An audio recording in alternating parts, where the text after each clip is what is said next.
At the end of the last video, the first video, I had gotten my first IT job. It was a part-time job at the University of Buffalo, and I was a network technician without any real experience with networking, but with the ability to learn, which is an important lesson to learn.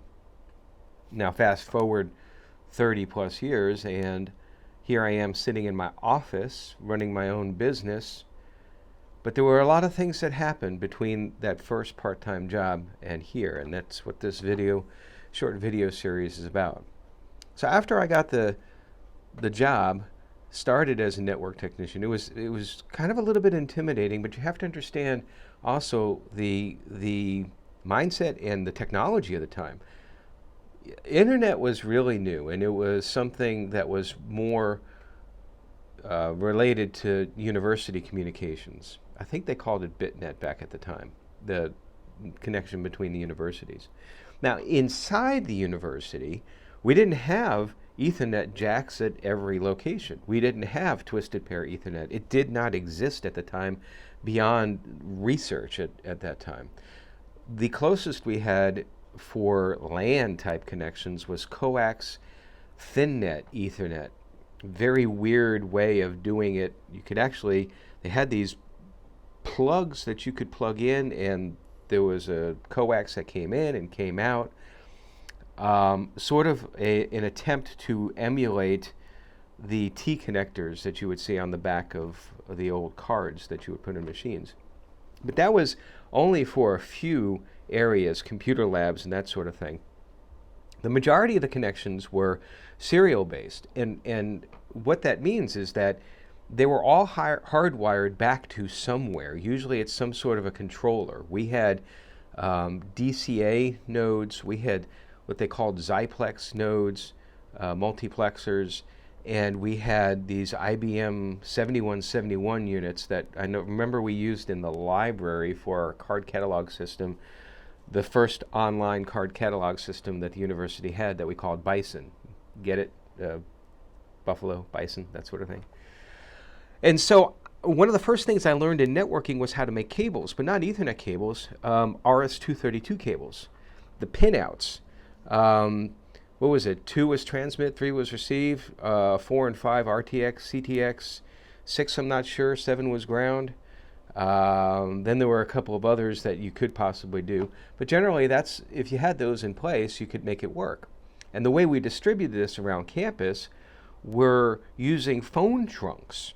And we would have on either ends, because of the length of some of these connections, it would be not possible to have a good circuit in place.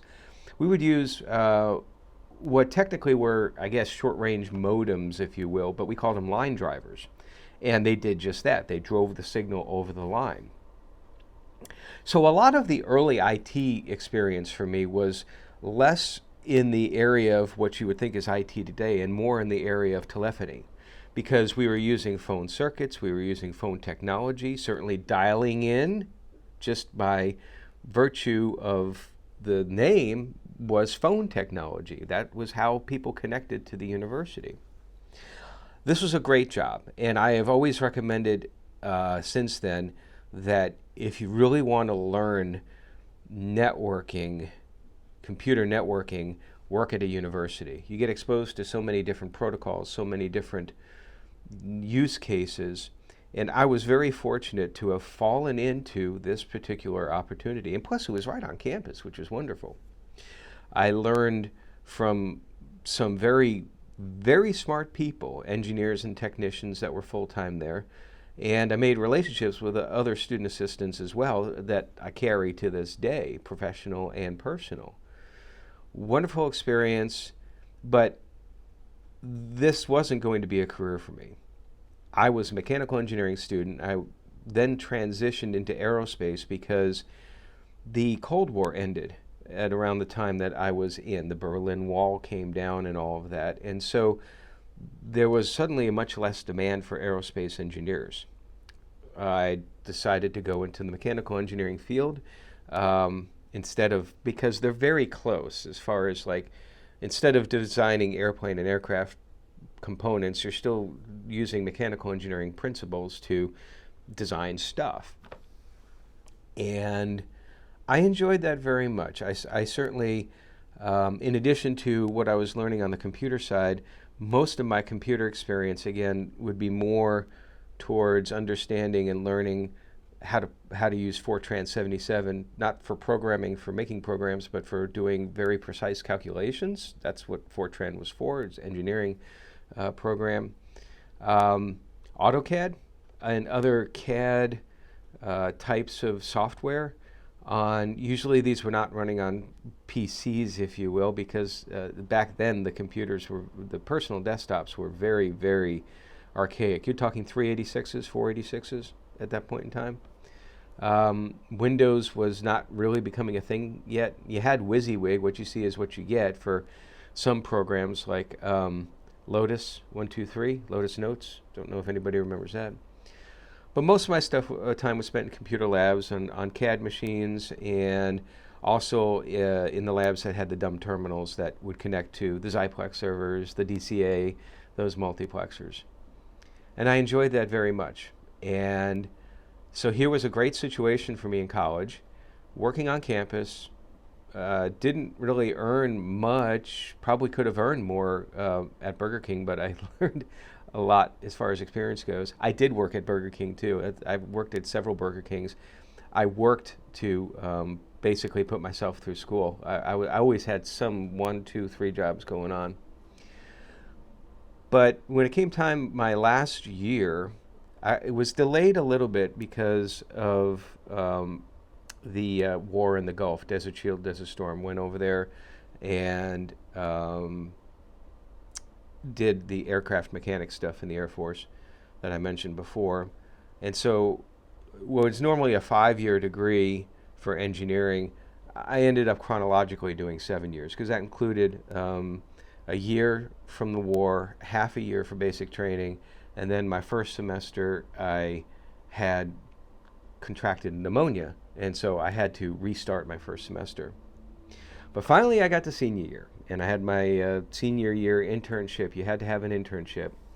And I landed a great one, paid, at Outokumpu American Brass. And we were in charge of designing the lockout tagout program. And this involved using CAD machines to basically make representative drawings of the machines to show where there were potential energy issues that could severely hurt someone. And you would lock it out, or you would tag it out. In other words, you would render that device inoperative so that somebody could then perform maintenance on the machine. In fact, the office that I was working for at Outokumpu American Brass at that time was preventative maintenance, was the division. That went very well. And in fact, I seem to remember having 2 engagements with them. I think one was a part-time job for a bit.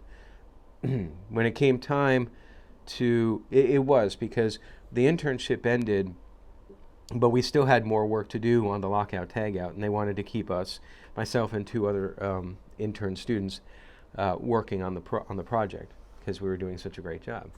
In fact, we were doing such a great job that it became almost a slam dunk that I would become an engineer there. And I planned for that, and the person I worked for part-time, he wanted to hire me. The people liked me. The director of engineering liked me. The interview went well. Everything was fine. And then I got a rejection letter, which rocked my world. I thought it was the worst thing that could have happened. As it turns out, often in careers and in life, sometimes what you think is the worst thing that closes the door that you thought you wanted opens the door to where you were meant to go. And I'll jump on that in episode 3.